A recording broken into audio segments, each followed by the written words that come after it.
একটা আমল তার জীবনী থেকে পাওয়া যায়, এটা পড়ে আমার কাছে এত মানে নিজেকে এত ছোট মনে হচ্ছে যে কাশ যদি এই আমলটা আমি করতে পারতাম। বলে দেব, চেষ্টা করছি যে করার, আপনারাও করার চেষ্টা করুন। উসমান রাদিয়াল্লাহু আনহু ধনী ছিলেন কিনা, নবীর কাছে গিয়ে বলছেন যে আমার ধন সম্পদ খুব বেশি পাচ্ছে, ইয়া রাসূলুল্লাহ আপনি সম্পদ একটু কমানোর দোয়া করেন তো আমার জন্য। চিন্তা করা যায় মানুষ এমন দোয়া কেউ করবে যুগে। আচ্ছা, নবী সাল্লাল্লাহু আলাইহি ওয়াসাল্লাম বললেন তুমি উটের পিঠে গাধার পিঠে খাওয়া দাওয়া করো, ঠিক আছে, খাওয়া দাওয়া করো। তো তিনি খাওয়া দাওয়া করেন। এখন কয়দিন পরে, কয়দিন বলতে কতদিন আল্লাহ ভালো জানেন, তিনি এসে বলছেন ইয়া রাসূলুল্লাহ আমার তো সম্পদ আরো আগের চেয়ে বাড়তেছে দেখি, আপনি কি দোয়া করলেন? সম্পদ আরো বাড়া শুরু করেছে।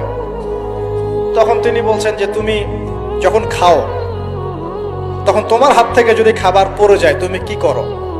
তখন তিনি বলেছেন আমি আমার হাত থেকে খাবার যদি পড়ে যায়, একটা দানাও যদি পড়ে যায়, আমি উটের পিঠ থেকে নামি, নেমে সেই খাবারটাকে তুলে পরিষ্কার করে তারপর খাই।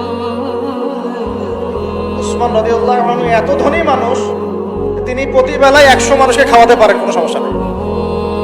তিনি একাই তাবুকের যুদ্ধে 30,000 সৈন্যের দায়িত্ব নিয়েছেন।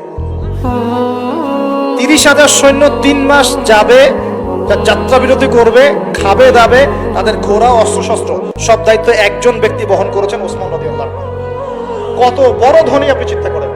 উনার মতো ধনী কোনো পররাষ্ট্রমন্ত্রীও নাই পৃথিবীতে, এখন কোনো বিশ্ব নেতাও নাই ওনার মতো ধনী, এখন কেউই নাই।